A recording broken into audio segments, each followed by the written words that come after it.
Hello, we're going to go over a question that appeared in the Foundation and Higher GCSE Paper 2 in November 2023.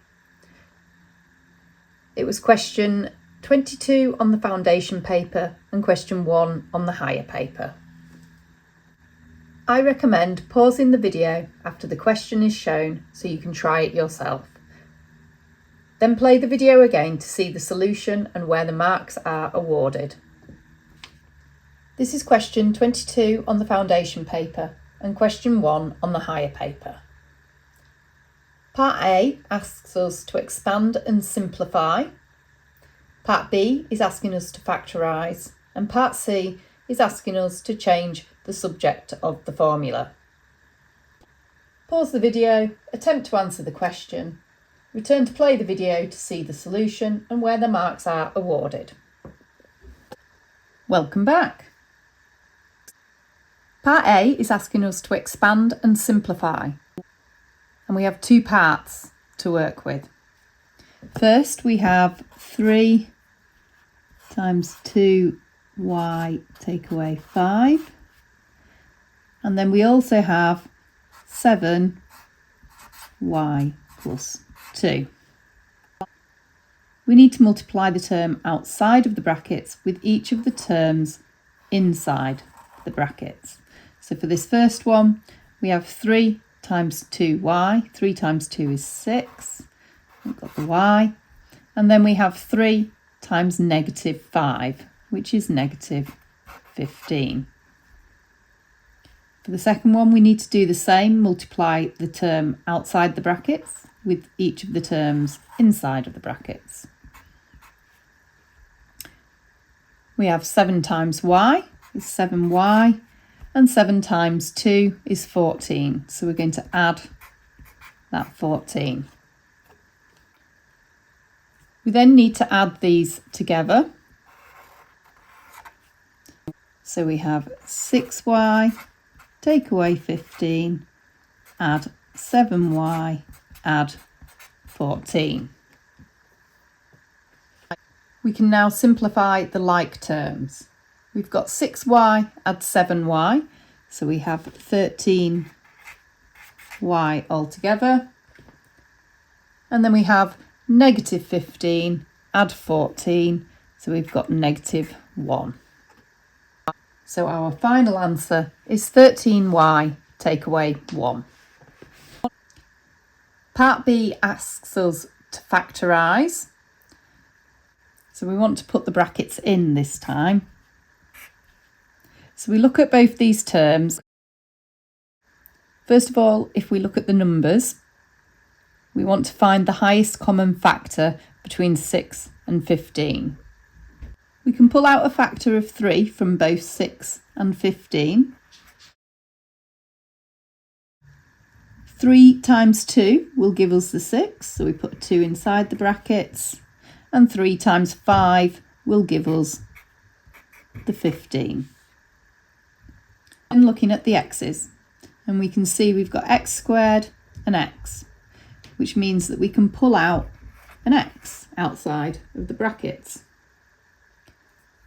We need there to be x squared in the first term, which we can get by doing x times x. And then we need 15x for the second term, which we already have. 3 times 5 is 15, and we've got the x. So our final answer is 3x, and then in brackets, 2x plus 5. Part C is asking us to make G the subject of the formula.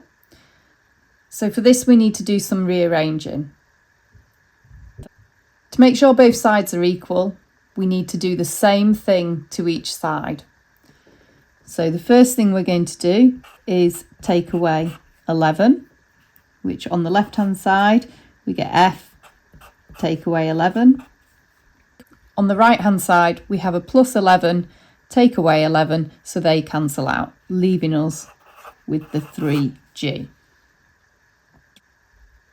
We only want 1g, so we need to divide by 3. And we need to do that to both sides. So the left-hand side we divide by 3. And on the right hand side, when we divide by 3, we're left with G. And so that is our final answer. Part A is a 2-mark question. If you get the answer 13y, take away 1, you get the 2 marks. Otherwise, if you start expanding one of the brackets, that will give you a mark. This doesn't matter which one you expand, and the final mark is for getting the right answer. Part B is also worth 2 marks. If you get 3x times by 2x plus 5 in brackets, that will give you the full 2 marks. Otherwise, there is 1 mark available for if you partially factorise the expression. This may be for just factorising the number 3.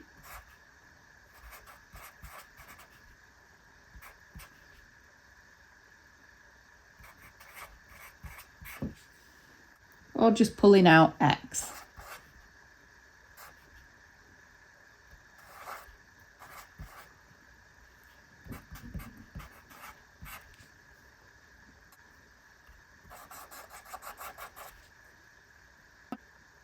This mark is also available for pulling out 3x, but then not getting the right values in the brackets. The second mark is for getting the final answer. Part C is also worth 2 marks. You get the full 2 marks if you get the final answer of G equals F take away 11 all over 3. Otherwise, if you get the first step right, that will be worth 1 mark.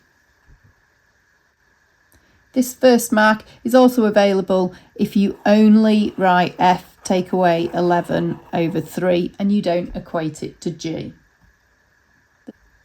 The second mark is for giving the final answer. I hope you found that helpful.